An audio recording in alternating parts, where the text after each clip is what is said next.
যখন মুখে কোনো রুচি থাকে না আর কিছুই দিয়ে খেতে ভালো লাগে না, তখন তো এই একটা ভর্তাই আমার একমাত্র ভরসা।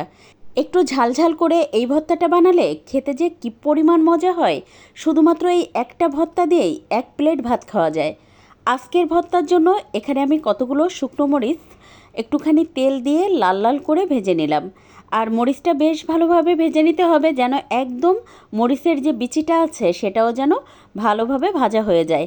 এতে করে ঘ্রাণটা খুব ভালো আসে, আর দাঁতের নিচে যখন এই মরিচের বিচিটা পড়ে তখন তো খেতে বেশ ভালো লাগে। তাছাড়া এই শুকনো মরিচ ভাজার ঘ্রাণটা আমার কাছে কী যে ভালো লাগে। মরিচটা একটু ঠান্ডা হয়ে গেলে একটা পাত্রে নিয়ে নেব, সাথে স্বাদমতো লবণ দিয়ে তারপর খুব ভালোভাবে হাত দিয়ে মেখে নেব। মরিচটা যদি সুন্দর করে ভাজা হয় তাহলে কিন্তু মাখানোর সময় এই যে একদম মুচমুচা থাকে আর ভাঙাও যায়। তো দেখতেই পাচ্ছেন, এখন তো এর মধ্যে দিয়ে দেবো বেশ খানিকটা পরিমাণ পেঁয়াজ কুচি। আর পেঁয়াজটা আমি গোল গোল করে কেটে নিয়েছি। এবার মরিচের সাথে এটা বেশ ভালোভাবে হাত দিয়ে মেখে নেব, যেন পেঁয়াজটা নরম হয়ে যায়। তাই কিন্তু একটু সময় নিয়ে হাত দিয়ে চেপে চেপে এই যে পেঁয়াজটা মেখে নিতে হবে। এই ভর্তাটা এভাবে করলে খেতে এত মজা হয়।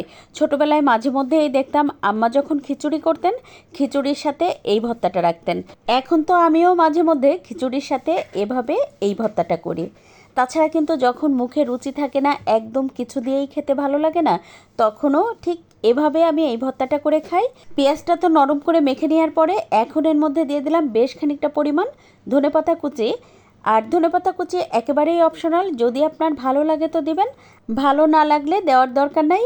আর এখন তো এর মধ্যে দিয়ে দিলাম 2 টেবিল চামচ পরিমাণ সরিষার তেল, তার সাথে দিয়েছি স্বাদমতো লবণ। তারপর তো এই সব কিছু খুব ভালোভাবে হাত দিয়ে সুন্দর করে মেখে নিয়েছি। আর নিশ্চয়ই দেখেই বুঝতে পারছেন এটা কতটা লোভনীয় দেখাচ্ছে। এই ভর্তাটা যদি এভাবে করা হয় তাহলে গরম ধোয়া ওঠা ভাত দিয়ে এটা খেতে যেমন ভালো লাগে, আর শুধুমাত্র এই একটা ভর্তা দিয়েই আপনি 1 প্লেট ভাত খেয়ে নিতে পারবেন। আমি তো ভর্তা বানানোর পরে লোভ সামলাতে পারিনি, সাথে সাথে গরম ধোয়া ওঠা ভাত নিয়ে বসে গিয়েছি। আর দেখছেন তো আমি কতগুলো ভাত নিয়েছি। যখনই আমি এই ভর্তাটা করি তখন তো প্লেটে ভাত উঁচু করে নিয়ে খেতে বসি। এই ভর্তাটা দিয়ে ভাত খেতে আমার তো খুবই ভালো লাগে। আচ্ছা, আমার মতো পেঁয়াজ মরিচের ভর্তাটা আমার মতো পেঁয়াজ মরিচের ভর্তা খেতে কে কে পছন্দ করেন কমেন্ট করে জানাবেন। আজ খেতে খেতে চলে যাচ্ছি, কাল আবার নতুন কোনো ভিডিও নিয়ে দেখা হবে ইনশাল্লাহ। সে পর্যন্ত সবাই ভালো থাকবেন, সুস্থ থাকবেন। আল্লাহ হাফেজ।